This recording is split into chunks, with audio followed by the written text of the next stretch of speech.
All right, welcome back to ABA exam review and let's learn ABA. Today we will be discussing defining target behaviors. Pretty simple topic, but an extremely important one. RBTs have to know how to define target behaviors. BCBAs certainly need to know how to define their target behaviors. Defining target behaviors are going to guide treatment as a whole. So today we're going to cover everything you need to know about defining target behaviors. If you're looking for RBT materials, check out btexamreview.com. BCBAs and BCABAs, check out behavioranalyststudy.com.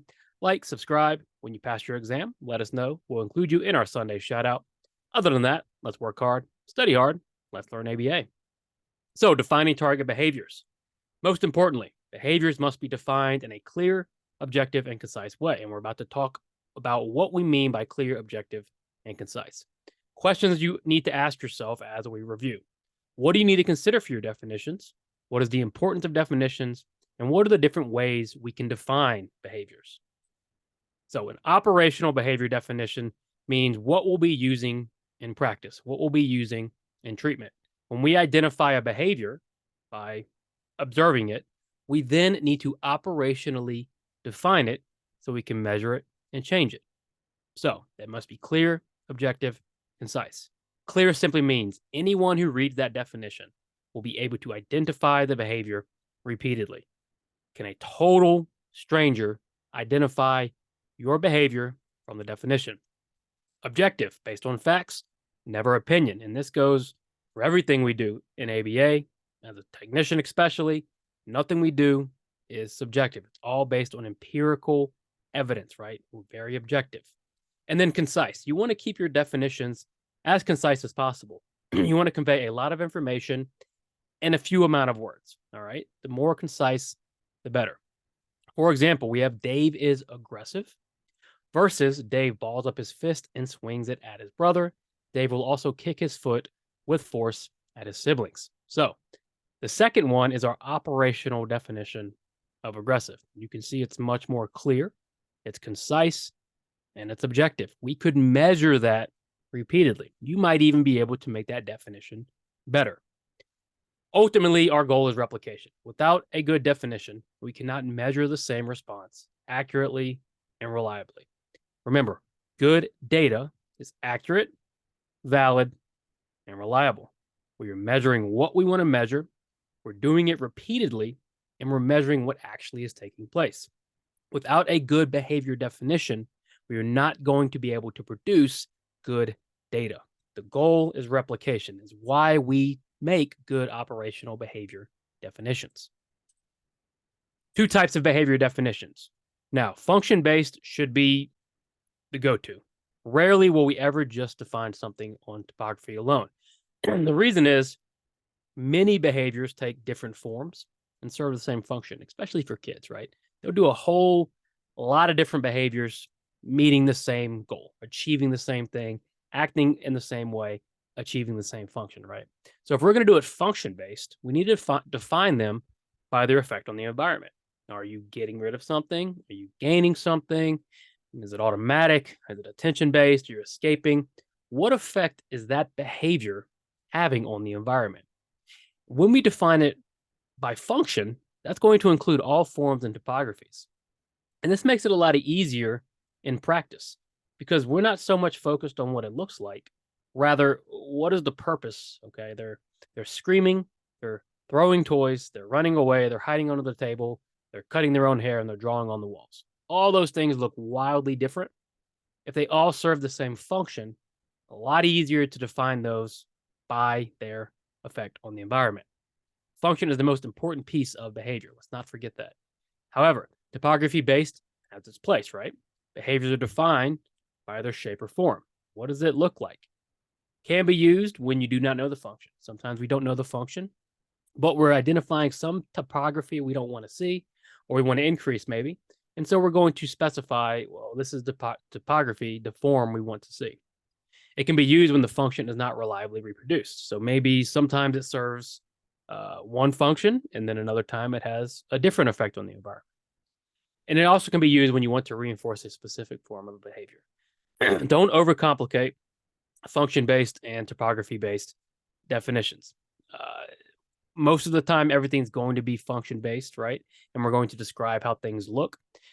A lot of times, though, there's just too many different forms of behavior, and we have to rely on the function. We should be relying on the function either way, okay? So for the most part, all of our definitions will be function-based. Occasionally, you'll get topography.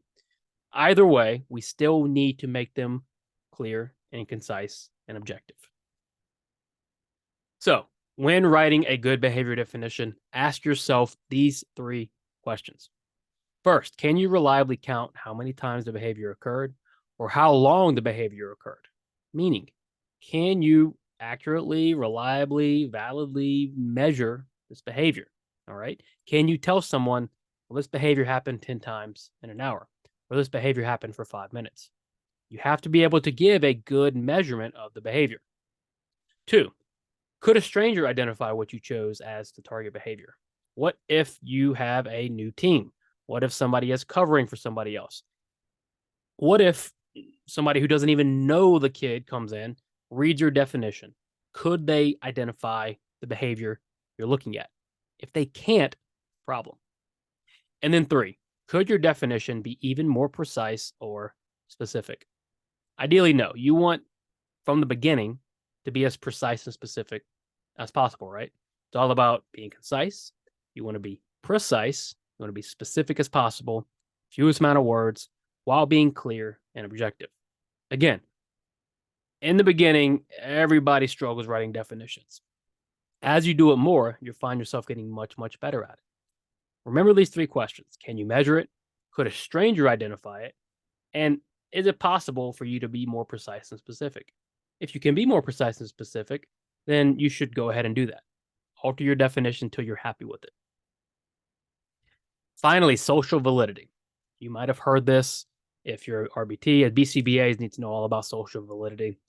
Social validity just says the behavior change we're making affects the person in a meaningful way. We want to choose socially valid behaviors. There are too many different options to choose from behavior-wise typically. So we want to pick the ones that really matter. And you can ask yourself different questions. Will the behavior be reinforced in the natural environment? If we're going to teach a behavior that's never going to be reinforced in the general environment, it's not really going to change that person's life. Is the behavior a prerequisite? Is learning that behavior going to lead to more behaviors? And that's kind of similar to a cusp or a pivotal behavior. Will learning this behavior alter other behaviors, lead to new behaviors, lead to new reinforcement? If so, that's very important. What about will the behavior increase the person's access to the environment? Okay. Especially for kids with disabilities, when we can teach them ways to access the more, let's say, general education environment, that's huge, right? What about will the behavior increase the person's appropriate interactions with others? Again, all target behaviors must be socially significant. And then remember, are you replacing behaviors with other behaviors when reducing behaviors? Meaning, if you're going to go ahead and reduce a behavior, you are removing something that is functionally relevant to that person's life. They are using that behavior to meet a need. You need to give them another behavior in its place as a replacement behavior if you're going to reduce that first behavior. So, social validity, extremely important. Ask yourself, does this behavior matter, right? Does it make a difference? Sometimes we pick behaviors that really don't mean anything. Parents sometimes want us to work on things have no meaning, right? Let's change your lives in meaningful ways. So, defining target behaviors, to sum it up, you want to be clear, you want to be objective, you want to be concise. Socially valid behaviors should always be targeted. You can define them functionally or topographically. And ask yourself, can anyone identify your target behavior by its definition? Can you show your spouse, your friend, your mom, your definition, and they know exactly what you're talking about? All right, pretty straightforward, no big deal. Make sure you like and subscribe. Make sure you check out btexamreview.com and behavioranalyststudy.com for all of our study materials. As always, please work hard, study hard, and we'll see you soon.